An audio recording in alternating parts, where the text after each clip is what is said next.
Climax study channel में मैं रत्नेश मिश्रा आप लोगों का स्वागत करता हूं। आज हम आपको बताएंगे कि टेंस में पैसिव वॉइस हम कैसे बनाते हैं। टेंस जो है 3 प्रकार के होते हैं, प्रेजेंट टेंस, पास्ट टेंस और फ्यूचर टेंस।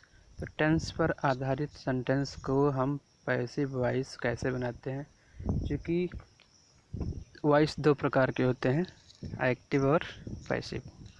तो सभी टेंस जितने भी हैं हमारे वो मूल रूप से एक्टिव वॉइस में ही होते हैं, और इनको पैसिव वॉइस बनाने के लिए हमको सबसे पहले सब्जेक्ट और ऑब्जेक्ट की आवश्यकता होती है।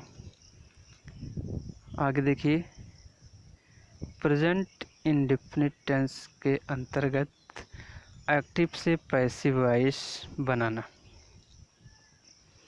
जी हाँ, प्रेजेंट इंडेफिनिट टेंस का हम पैसिव वॉइस बनाने के लिए क्या करेंगे कि इसमें हम सबसे पहले देखते हैं कि वाक्य जो है असर्टिव सेंटेंस में दिया गया है।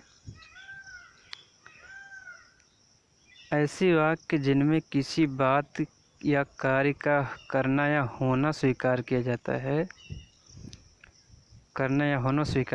है, प्रेजेंट इंडेफिनिट टेंस कहलाते हैं। और इस प्रेजेंट इंडेफिनिट टेंस का असर्टिव सेंटेंस का पैसिव वॉइस बनाने के लिए निम्नलिखित फार्मूले का प्रयोग किया जाता है। यह देखते हैं क्या है। तो सबसे पहले है ऑब्जेक्ट का सब्जेक्टिव केस, यानी जो एक्टिव का ऑब्जेक्ट है उसको हम सब्जेक्ट बना लेंगे।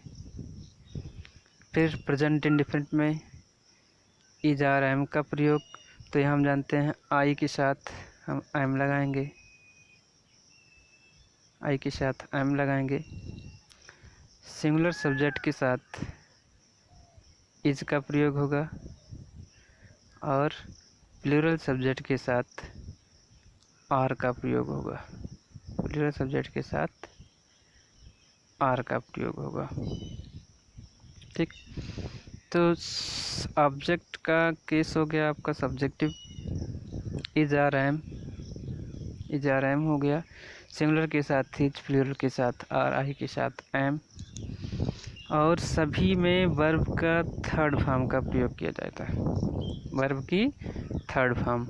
और जो एक्टिव का ऑब्जेक्ट बना हुआ है, एक्टिव का जो सब्जेक्ट है, पैसिव का जब हम उसे ऑब्जेक्ट बनाएंगे तो उसके लिए क्या करते हैं कि ऑब्जेक्ट से पहले हम बाई लगा देते हैं। ठीक, ऑब्जेक्ट से पहले बाई लगाते हैं। जी हाँ दोस्तों, वीडियो को बहुत ध्यान से देखिएगा और चैनल को लाइक और सब्सक्राइब करना मत भूलिएगा। आपको एक्टिव पैसिव वॉइस में जितने भी ऑब्जेक्ट होते हैं उनके पहले बाई लगता है, लेकिन कुछ ऐसे भी अपवाद हैं जिनके साथ हम बाई का प्रयोग न करके अन्य प्रीपोजिशन का प्रयोग करते हैं। तो इसको भी आज हम बताने वाले हैं कि कौन से प्रीपोजिशन का प्रयोग होगा। नेक्स्ट वीडियो में इसको भी हम अपलोड कर देंगे आपके लिए। देखिए, एक्टिव में ये सेंटेंस हमारा प्रेजेंट इंडेफिनिट का है, Sheela sings a song. Subject हमारा क्या है, शीला। कैसे पता चला? क्योंकि कर्ता में हम जब ऑब्जेक्ट में कर्ता का प्रश्न करते हैं, वर्ब में कर्ता का प्रश्न करते हैं, तो हमको ऑब्जेक्ट मिल जाता है या सब्जेक्ट मिल जाता है। अब यहाँ हम प्रश्न करेंगे, गीत कौन गाती है? गीत सिंग्स ए स्वीट सॉन्ग, मधुर गीत गाती है कौन? शीला। शीला हमारा हो गया सब्जेक्ट। ठीक है, शीला हमारा क्या हो गया? सब्जेक्ट हो गया। और क्रिया क्या है? गाना। गीत गाने के लिए सिंग आता है, क्योंकि सब्जेक्ट सिंगुलर है इसलिए वर्ब में एस या एस का प्रयोग कर दिया गया। ऑब्जेक्ट हमारा पूरा हो गया स्वीट सॉन्ग, इतना हमारा हो गया ऑब्जेक्ट। दोबारा देखिए, ऑब्जेक्ट हमारा क्या हो गया? स्वीट सॉन्ग ऑब्जेक्ट हो गया। पैसिव वॉइस बनाते समय सब्जेक्ट को ऑब्जेक्ट को सब्जेक्ट करेंगे, तो स्वीट सॉन्ग हमारा जो ऑब्जेक्ट था एक्टिव का, पैसिव का सब्जेक्ट हो गया। क्योंकि सिंगुलर नंबर है इसलिए इच का प्रयोग किया जाएगा। सिंग का थर्ड फॉर्म होता है संग, क्योंकि होता है सिंग, होता है सिंग, सैंग और संग। तो सिंग हो गया हमारा वर्ब का थर्ड फॉर्म। और अब एक्टिव का जो यहाँ पे अब सब्जेक्ट था, ये पैसिव का ऑब्जेक्ट बना। ऑब्जेक्ट से पहले हमको बाई लगाना है, ये ध्यान रखिए। स्ट्रक्चर फिर एक बार देख लीजिए। सब्जेक्ट ऑब्जेक्ट का सब्जेक्टिव केस, यानी हमको सब्जेक्ट फिर इज़ार एम का प्रयोग, वर्ब का थर्ड फॉर्म बाई और ऑब्जेक्ट को रूप में सब्जेक्ट को ही लिखना है। इसके बाद अदर वर्ड का प्रयोग हो जाएगा। आगे देखिए नेक्स्ट एग्जांपल हम लेते हैं। नेक्स्ट एग्जांपल में हमारा बर्ड्स ईट वार्म्स। अब बर्ड्स हमारा यहाँ पे सब्जेक्ट है, कैसे पता चलेंगे? वर्ब में हम प्रश्न कर लेते हैं। ईट वार्म्स, कीड़े खाती है। कौन खाती है? बर्ड्स। ये हो रहा है उसका सब्जेक्ट। अब बर्ड्स क्या खाती हैं? तो बर्ड्स खाती हैं वार्म्स, ये हो गया हमारा ऑब्जेक्ट। अब वर्ब हमारा ईट होता ही है। अब वार्म्स को हम यहाँ पर क्या बनाएंगे? पैसिव का सब्जेक्ट बना देंगे। ये देखिए, ये हो गया वार्म्स आपका सब्जेक्ट। वार्म में चूँकि यस लगा हुआ है, बर्ड्स एक से अधिक कीड़े खाती हैं, तो इसलिए हमने प्लूरल वर्ब का प्रयोग कर दिया, आर का प्रयोग। ईट का थर्ड फॉर्म लिखना है। अब ईट का फॉर्म होता है ईट, एट, ईटन। ईट, एट, ईटन। अब ईटन हमारा थर्ड फॉर्म हो गया वर्ब का। और फिर जो हमारा सब्जेक्ट था वर्ब, बर्ड, इसको हमने जब ऑब्जेक्ट के रूप में लिखना है तो इसके पहले हमको बाई लगा देना है। पैसिव वॉइस हमारा तैयार हो गया। Worms are eaten by the birds. अब देखिए, अगर हमारा सेंटेंस नेगेटिव है, सेंटेंस नेगेटिव है तो क्या करेंगे? सेंटेंस नेगेटिव है तो इसमें कोई घबराने की आवश्यकता नहीं है। केवल यही देखना है कि इज़, आर, एम जो भी लिखा हुआ है, इसके बाद हमको नॉट का प्रयोग करना है। क्या करना है? इज़, आर, एम के बाद नॉट लगाना है।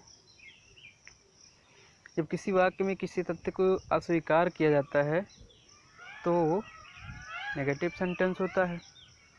अब प्रेजेंट इंडेफिनिट का नेगेटिव में कुछ हमको पैसिव वॉइस में करना नहीं है। क्या करना है कि सब फॉर्म वही रहेगा। ऑब्जेक्ट को हम सब्जेक्ट बनाए हुए हैं, यहाँ पे इज़, आर, एम का प्रयोग किया गया है। इज़, आर, एम के बाद हमको नॉट लगाना है, बाकी का स्ट्रक्चर हमारा सेम वही है। ठीक, आगे देखिए, लिखा हुआ Sheela does not sings a sweet song. Sheela does not sings a sweet song. अब इसमें देखिए, शीला हमारा सब्जेक्ट और ऑब्जेक्ट क्या है? ए sweet song.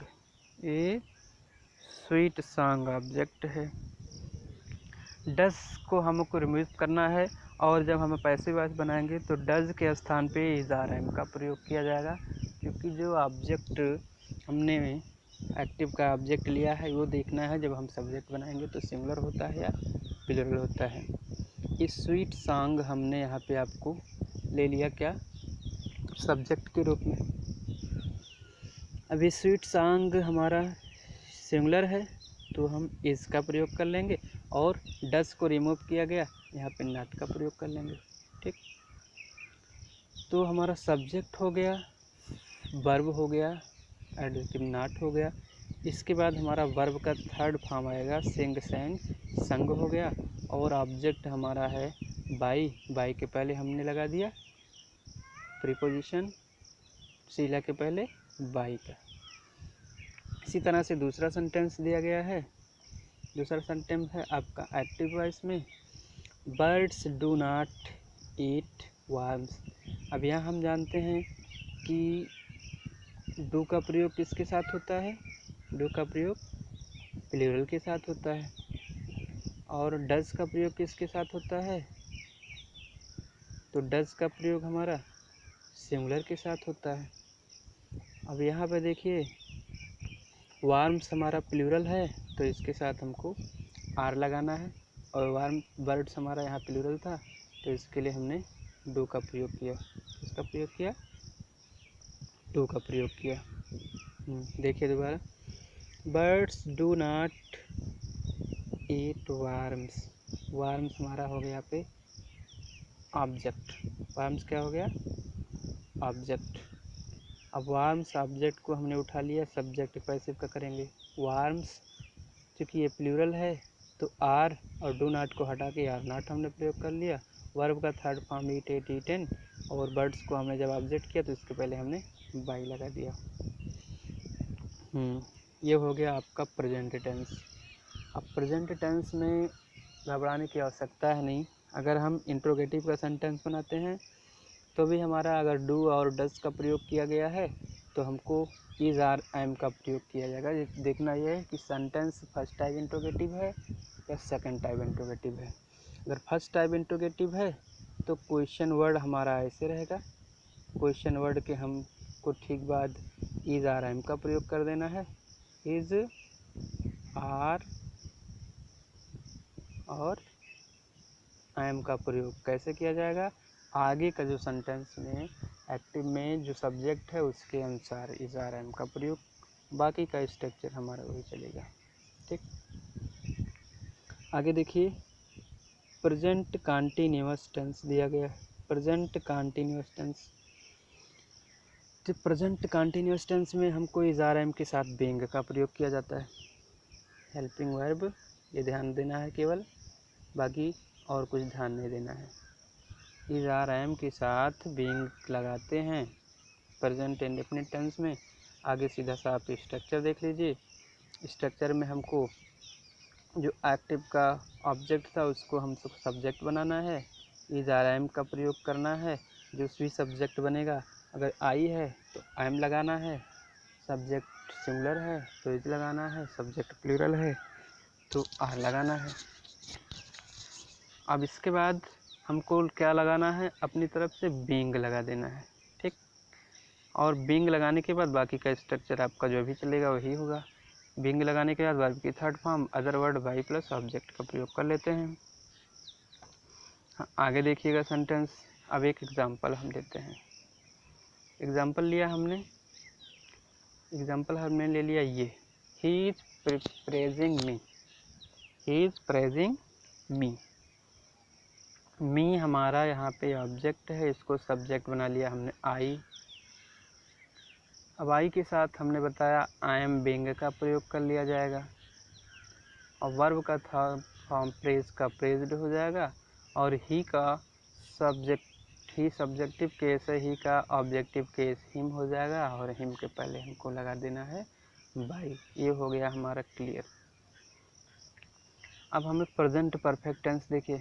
Present perfect tense में क्या होगा? एक्टिव में जो इसकी पहचान होता है, हैज़ या हैव के साथ वर्ब की थर्ड फॉर्म आता है। क्या आता है? ये आता है हैज़ और हैव के साथ वर्ब का थर्ड फॉर्म आता है। तो ये हो गया हमारा पहचान। अब इसमें हम क्या देखते हैं कि सिंगुलर सब्जेक्ट के साथ हैज़ बीन लगाते हैं और प्लूरल सब्जेक्ट के साथ हैव बीन का प्रयोग करते हैं। ठीक, अब सीधा सा पैसिव वॉइस का स्ट्रक्चर देख लीजिए। सब्जेक्ट प्लस हैज़ बीन या हैव बीन लगाना है, वर्ब का third form other word by के साथ ऑब्जेक्ट आ जाएगा। एग्जाम्पल लेते हैं, ए snack has beaten the child. A snack has beaten the child. अब यहाँ पर स्नैक हमारा ए स्नैक सब्जेक्ट है, हैज़ बीटन एक्टिव में सेंटेंस है और ये प्रेजेंट परफेक्ट टेंस बता रहा है। द चाइल्ड हमारा ऑब्जेक्ट है। अब यहाँ हम द चाइल्ड ऑब्जेक्ट को लेते हैं पहले। द चाइल्ड सिंगुलर हो गया, हैज़ बीन लगा दिया गया, हैज़ बीन के साथ वर्ब का थर्ड फॉर्म बीटन और द स्नैक के पहले हमने बाई का प्रयोग कर दिया गया। The child has been beaten by a snake. ये होगा हमारा पैसिव वॉइस। आगे का सेंटेंस दिया गया प्रेजेंट परफेक्ट, आगे का टेंस हमने लिया है प्रेजेंट परफेक्ट कंटीन्यूअस टेंस। तो हाँ जी हाँ, बताते चलें कि प्रेजेंट परफेक्ट कंटीन्यूअस टेंस का पैसिव वॉइस नहीं बनता है। केवल प्रेजेंट के 3 पार्ट का, प्रेजेंट इंडेफिनिट का, प्रेजेंट कंटीन्यूअस का, प्रेजेंट परफेक्ट का पैसिव वॉइस बनता है, लेकिन प्रेजेंट इंडेफिनिट का पैसिव वॉइस नहीं बनता है। तो अब सीधी सी बात है, हमारा अगला टेंस क्या होगा? अगला टेंस होगा हमारा पास्ट टेंस। अब पास्ट टेंस के अंतर्गत हमको पैसिव वॉइस बनाना है। तो पास्ट टेंस के 4 पार्ट होते हैं, past indefinite, past perfect, past continuous, past perfect continuous. तो हम इसमें पास्ट का पहला भाग लेते हैं, पास्ट इंडेफिनिट का पैसिव वॉइस बनाना। पास्ट इंडेफिनिट का पैसिव वॉइस बनाने के लिए, क्योंकि हम एक्टिव में पहचानते हैं कि सब्जेक्ट के साथ वर्ब का सेकंड फॉर्म आता है। सब्जेक्ट हो गया और वर्ब का सेकंड फॉर्म आ जाएगा सब्जेक्ट के साथ। तो ये पहचान होती है हमारा कि ये एक्टिव में पास्ट इंडेफिनिट टेंस है। ठीक, एक्टिव में ये पास्ट इंडेफिनिट टेंस है। अब इसमें देखिए, इस टेंस में हेल्पिंग वर्ब वाज या वेयर का प्रयोग किया जाता है, क्योंकि आई और सिंगुलर सब्जेक्ट के साथ वाज का प्रयोग और वेयर का प्रयोग प्लूरल सब्जेक्ट के साथ होता है। आई और सिंगुलर के साथ वाज का प्रयोग आई और सिंगुलर सब्जेक्ट के साथ, वेयर का प्रयोग प्लूरल सब्जेक्ट के साथ होता है। अब प्रोनाउन जान लीजिए कि प्रोनाउन कौन सा सिंगुलर होता है और कौन सा प्लूरल होता है। हम जानते हैं आई, बी, यू, दे, ये प्लूरल केस में प्रयोग किए जाते हैं। और हो गया ही, सी,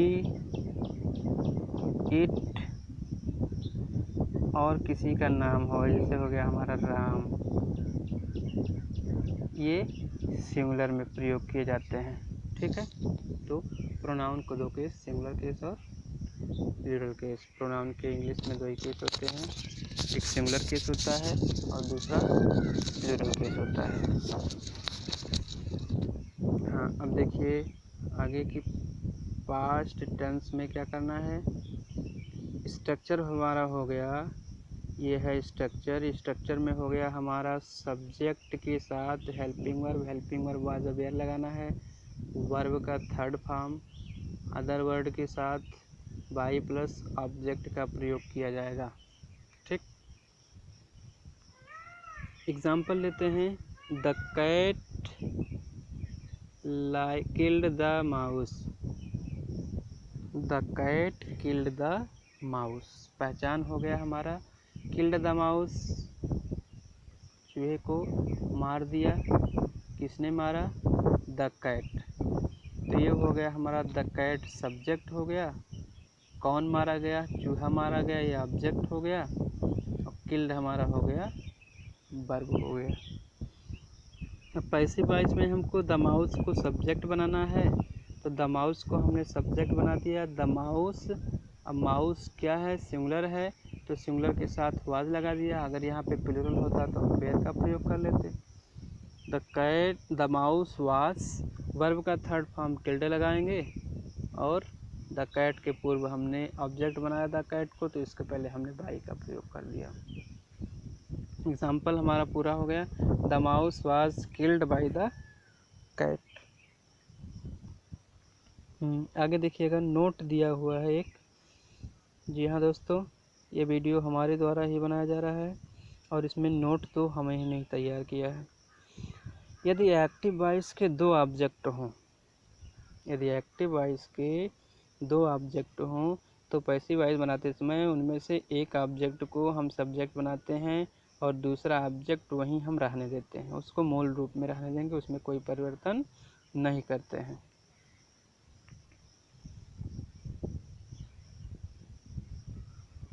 आगे देखिए, आगे का टेंस आ गया past continuous tense.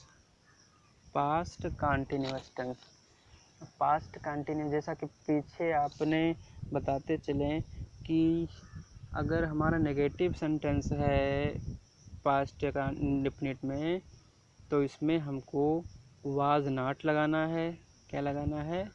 Was not या वेयर नॉट। उससे पहले प्रेजेंट टेंस में हुआ, नॉट का प्रयोग हमको हेल्पिंग वर्ब के बाद लिखना है। ठीक उसी तरह से इसमें भी हो गया कि अगर नेगेटिव सेंटेंस है तो वाज और वेयर के बाद हमको क्या लगाना है? नॉट लगा देना है। ठीक। आगे देखिए, past continuous tense. Past continuous tense में हमको देखना है कि इसमें हेल्पिंग वर्ब हमको थोड़ा सा बढ़ाना है। वाज और वेयर के साथ हमको बीइंग का प्रयोग कर देना है। वाज या वेयर के साथ क्या प्रयोग कर देना है? बीइंग। सिंगुलर सब्जेक्ट के साथ वाज बीइंग और प्लूरल सब्जेक्ट के साथ वेयर बीइंग का प्रयोग हो जाएगा। स्ट्रक्चर आप देखिए, स्ट्रक्चर इसमें दिया हुआ है। Structure subject helping verb was were के साथ बीइंग, वर्ब का थर्ड फॉर्म, फिर आपका हो गया other word by plus object. अब इसका हम देखते हैं एग्जाम्पल क्या है। एग्जाम्पल है the carpenter was making a table. हाँ, सीधी सी पहचान में आ गया हो गया, प्रेजेंट कंटिन्यूअस टेंस का वाक्य है। The carpenter was making a table. बढ़ई बना रहा था। क्या बना रहा था? एक मेज़। बढ़ई क्या बना रहा था? एक मेज़। एक मेज़ कौन बना रहा था? The carpenter. द कारपेंटर हमारा हो गया आपका सब्जेक्ट और एक टेबल हो गया हमारा ऑब्जेक्ट। वाज मेकिंग हमारा हो गया हेल्पिंग वर्ब के साथ मेन वर्ब। अब देखिए यहाँ पे, अब हमको ए टेबल ऑब्जेक्ट को लेना है सब्जेक्ट में। ए टेबल सिंगुलर है। ए टेबल क्या है? सिंगुलर। अब सिंगुलर के साथ हमने वाज बीइंग का प्रयोग कर दिया और मेकिंग मुख्य क्रिया है तो इसको मेकिंग आईएनजी फॉर्म में लगा हुआ है। मेक मेड मेड लगता है तो वर्ब का थर्ड फॉर्म हमको मेड मिल गया। और द कारपेंटर ऑब्जेक्ट है हमारा तो इसके पहले हमने बाई का प्रयोग कर दिया। A table was being made by the carpenter. ये हमारा हो गया 22। कोई भी दिक्कत है तो आप कमेंट बॉक्स में कमेंट कीजिएगा, आपका सॉल्यूशन वहाँ पे उपलब्ध हो जाएगा। अब अगला टेंस हम लेते हैं। हाँ, अब यहाँ पे बताते चलें कि अगर इसमें was making a table, the carpenter was making a table, अगर ये सेंटेंस आपको नेगेटिव मिल जाता है तो वाज मेकिंग जो है इसमें हमको क्या करना है? वाज नॉट बीइंग, यानी वाज और बीइंग के बीच में हमको नॉट का प्रयोग करना है। वाज और बीइंग के बीच में नॉट का प्रयोग करना है तो हमारा सेंटेंस पूरा हो गया। ठीक। अब एग्जाम मान लीजिए इसको नेगेटिव है, the carpenter was not making a table, तो ये पैसिव वॉइस में हो जाएगा ए टेबल वाज नॉट, क्या लगाना है? नॉट लगा देना है। Was not being made by the carpenter. ठीक। आगे देखिए, present past perfect tense. Past perfect tense में एक्टिव में क्या होता है? हैड के साथ वर्ब का थर्ड फॉर्म। यहाँ पे हमको सब्जेक्ट में देखना है कौन सा सब्जेक्ट लगा हुआ है। सब्जेक्ट कोई भी हो, हैड के साथ वर्ब का थर्ड फॉर्म का प्रयोग होता है एक्टिव में। अब इसको अगर हम पैसिव में करते हैं तो हैड बीन का प्रयोग होता है। क्या होता है? हैड बीन का प्रयोग होता है। रमेश हैड, एग्जाम्पल है Ramesh had written a letter. Ramesh had written a letter. अब यहाँ पे ए लेटर आपका ऑब्जेक्ट हो गया, रमेश हो गया सब्जेक्ट, हैड हो गया हेल्पिंग वर्ब और रिटन हो गया मेन वर्ब। अब इसमें ये करना है, ए लेटर हमने ऑब्जेक्ट को सब्जेक्ट बना लिया। क्या बना लिया? सब्जेक्ट बना लिया। ए लेटर हमारा हो गया सब्जेक्ट, लेटर हमारा हो गया सब्जेक्ट हैड बीन, हैड, चूँकि हैड जो था पास्ट परफेक्ट का हेल्पिंग वर्ब है और पास्ट पर हैड जो है पास्ट परफेक्ट का हेल्पिंग वर्ब है और ये past perfect continuous helping verb had been का प्रयोग इसमें हो जाता है, क्योंकि पास्ट परफेक्ट कंटिन्यूअस का पैसिव वॉइस नहीं बनता है और उस टेंस का हेल्पिंग वर्ब हमें पास्ट परफेक्ट टेंस में प्रयोग में मिल जाता है। Letter had been written by Ramesh हमारा पैसिव वॉइस कंप्लीट कर देता है। आगे का पार्ट है पास्ट परफेक्ट कंटिन्यूअस, तो पास्ट परफेक्ट कंटिन्यूअस का पैसिव वॉइस नहीं बनता है। यहाँ दोस्तों ये ध्यान रखिए कि पास्ट परफेक्ट कंटिन्यूअस का पैसिव वॉइस नहीं बनता है। और बताते चलें कि पास्ट परफेक्ट कंटिन्यूअस हो या प्रेजेंट परफेक्ट कंटिन्यूअस हो या फ्यूचर परफेक्ट कंटिन्यूअस हो, तीनों परफेक्ट कंटिन्यूअस का पैसिव वॉइस नहीं बनता है। और एक अपवाद और मिलेगा आपको, प्रेजेंट और फ्यूचर कंटिन्यूअस का पैसिव वॉइस नहीं बनता है। आगे देखिए आपका आ गया, तो प्रेजेंट पार्ट खत्म हो गया, पास्ट पार्ट खत्म हो गया और फ्यूचर पार्ट में आपको फ्यूचर इंडेफिनिट टेंस जो होता है। फ्यूचर इंडेफिनिट टेंस में हम जानते हैं हेल्पिंग वर्ब विल और शैल का प्रयोग होता है, लेकिन पैसिव वॉइस में सिंगुलर के साथ हेल्पिंग वर्ब विल भी, सिंगुलर के साथ नहीं बल्कि कहेंगे हम अदर सब्जेक्ट के साथ विल भी और आई और बी के साथ शैल भी का प्रयोग होता है। अदर सब्जेक्ट के साथ विल भी का प्रयोग होगा, लेकिन यदि हमारा सब्जेक्ट आई और बी है तो शैल भी का प्रयोग होगा। एक नीचे भी दिया हुआ है, आई और बी के साथ हेल्पिंग वर्ब शैल भी का प्रयोग होगा और अदर सब्जेक्ट के साथ हेल्पिंग वर्ब विल भी का प्रयोग होगा। स्ट्रक्चर देख लीजिए, subject plus helping verb plus verb का third form other subject plus by plus object. He will help him एक एग्जांपल है, he will help him, help you, तो यू आपका यहाँ पे ऑब्जेक्ट है, यू को हमने बना दिया सब्जेक्ट, विल लगा हुआ है तो विल, चूँकि यू जो है आपका अदर सब्जेक्ट में आता है तो विल भी का प्रयोग हो गया और हेल्प का थर्ड फॉर्म हेल्प हो जाएगा। ही को हमने ही ऑब्जेक्ट बनाया तो इसके लिए हमने बाई का प्रयोग कर दिया, इसके पहले बाई का प्रयोग हो जाएगा। और यहाँ पे अब आगे दिया है कि फ्यूचर कंटिन्यूअस टेंस का पैसिव वॉइस नहीं बनता है और अब फ्यूचर परफेक्ट का है, तो फ्यूचर परफेक्ट में जो है हेल्पिंग वर्ब हमारा फ्यूचर परफेक्ट कंटिन्यूअस का हेल्पिंग वर्ब फ्यूचर परफेक्ट में आ जाता है। क्योंकि फ्यूचर परफेक्ट टेंस में हेल्पिंग वर्ब विल हैव और शैल हैव लगता है और अब इसमें केवल बीन का प्रयोग बढ़ जाएगा।